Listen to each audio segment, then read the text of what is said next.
This is probably a bad time of day to be doing this. I've got a 50mm lens, which I don't really know how to use at the moment, and I bought an ND filter, and I've come down to the creek to try and figure out if I can take some long exposure photographs of the waterfall. It's the middle of the day, the sun's out. There's so many things about this that aren't conducive to doing this, but I thought I'd give it a go anyway and see what happens.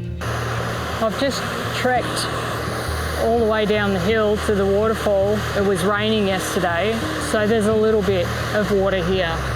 The sun's out a bit, it's a bit overcast, but it's still, oh, it's bloody hot, it's humid, so I'm not really sure. I've got it at 2 seconds, f11, 9 stops, ISO 100. I have no idea if that's right or if that's going to achieve what I'm supposed to be doing here. And I don't have a remote shutter, so I'll set it for 2 seconds. Let's see how this goes. Well, that looks kind of cool. It's a bit overexposed in the white, so we'll go for 1 second. That looks a bit better.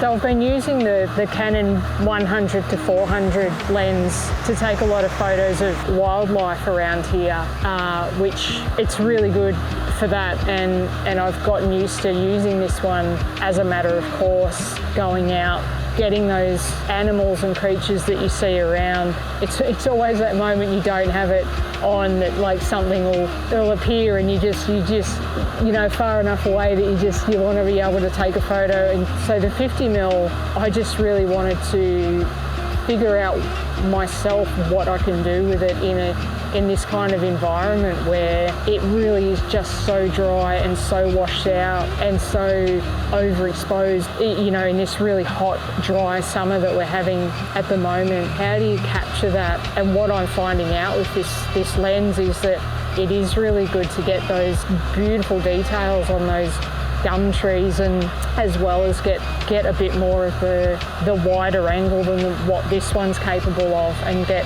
a bit more of that broader idea of what is around here. I'm in a unique position where, you know, there's a lot of wildlife around, there's a lot of birds around, but also the horses.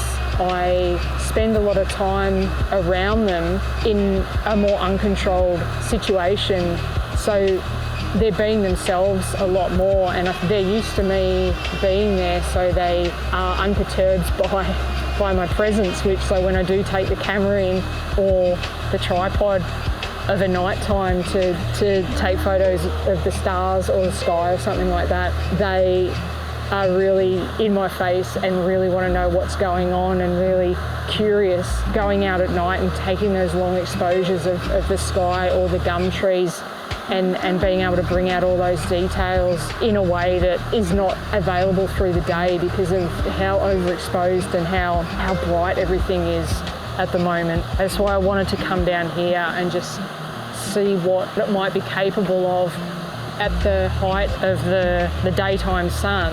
I'm probably going to regret this. I'm going to put this one back in the bag, and I'm going to keep the 50mm on the camera and walk back up the hill, because I know there's some really interesting textures going on the gum trees at the moment. They're all like shedding their bark, and there's been virtually no rain. We'll see what Murphy's Law brings. And that's one of the downsides of this bag that I just pulled out today to use. It's so inaccessible. It really is. Great for hiking, great for when you want to go camping or anything like that, but as far as being able to just access stuff when you need it, doesn't cut it. I'll pack up and we'll get going back up the hill and